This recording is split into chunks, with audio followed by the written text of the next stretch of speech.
You've tried motivation. You've tried discipline. Maybe a 5 a.m. routine.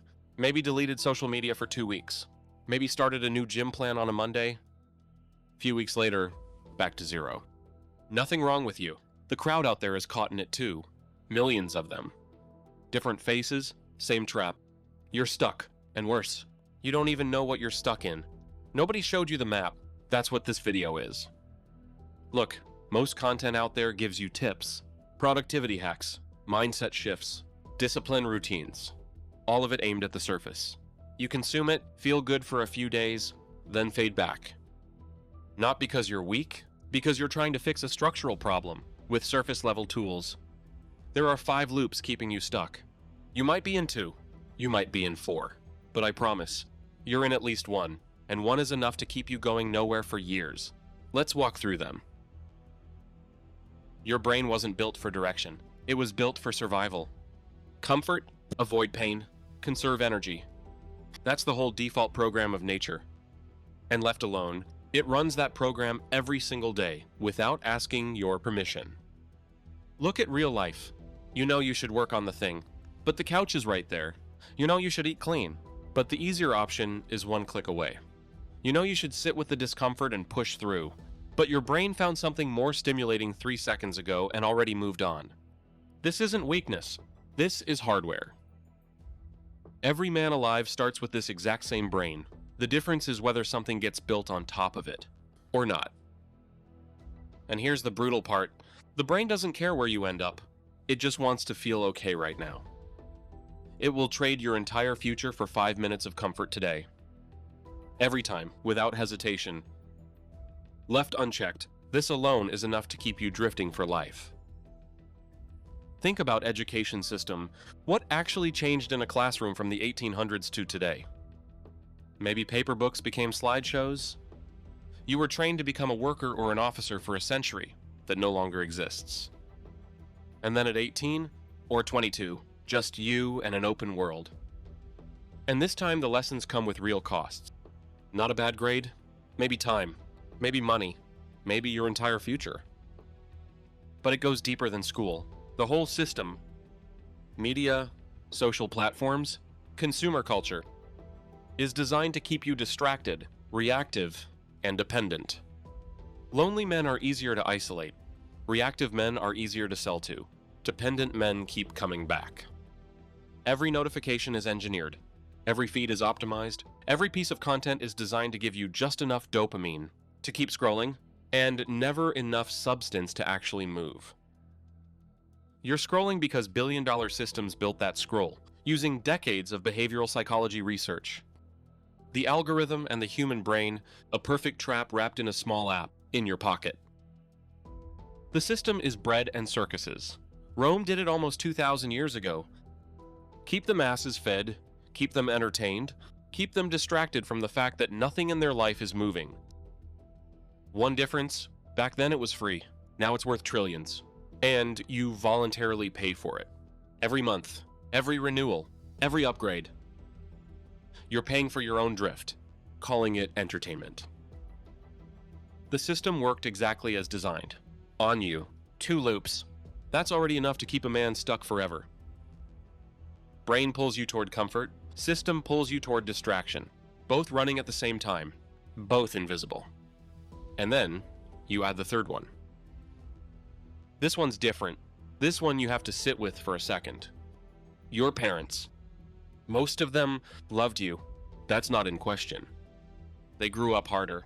A lot of them grew up with less, with real scarcity. And they made a decision, somewhere along the way, conscious or not, that their kid wasn't going to go through that. Their kid was going to have it easier, more comfortable, more protected. So they fought your battles so you didn't have to. They said yes when they should have said no. They protected you from the weight of failure.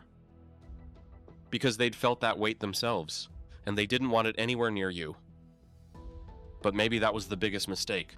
Think about the first thing a horse does with a newborn foal. It doesn't comfort it. It doesn't carry it. It nudges it, sometimes hard. Until the foal stands up on its own.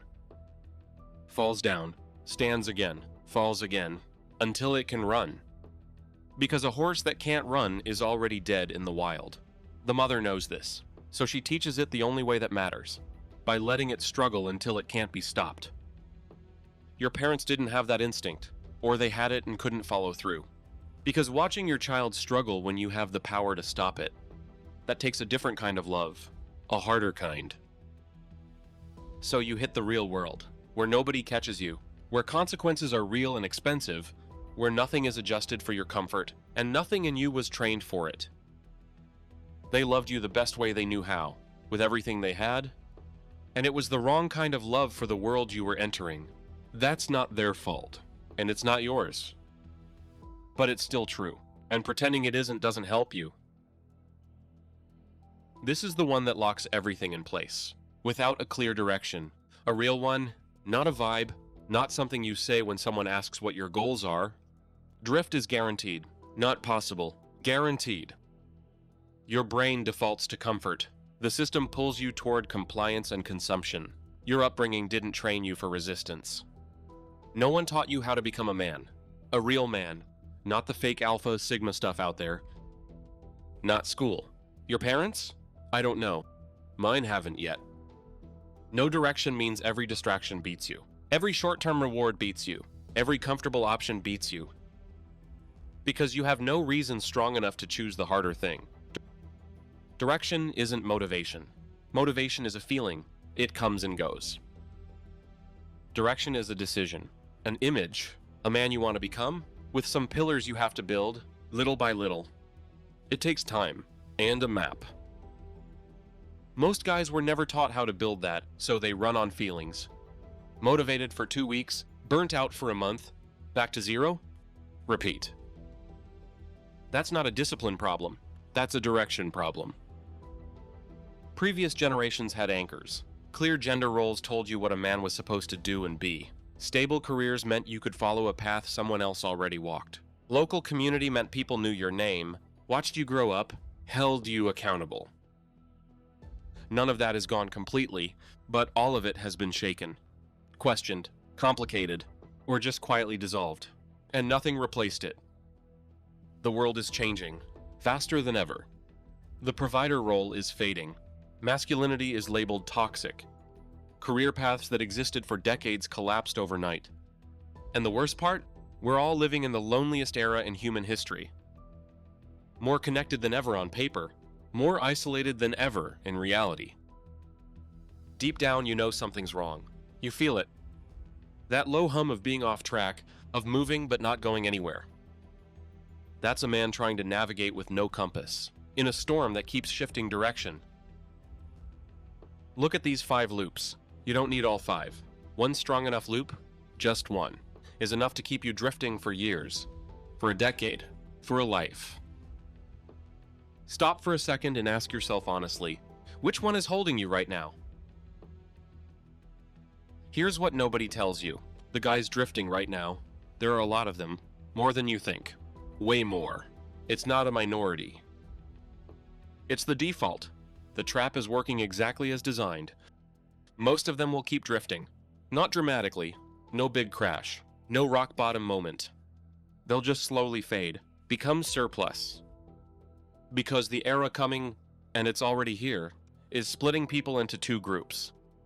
Those who know who they are, what they're building, and where they're going. And everyone else.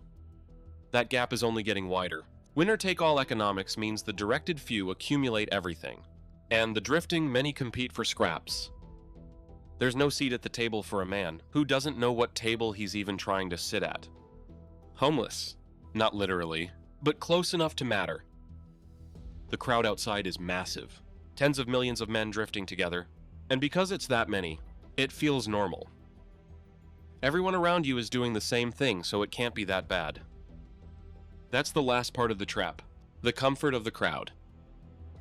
Only a few wake up, not because they're smarter, not because they got lucky, because they stopped long enough to see the trap for what it is.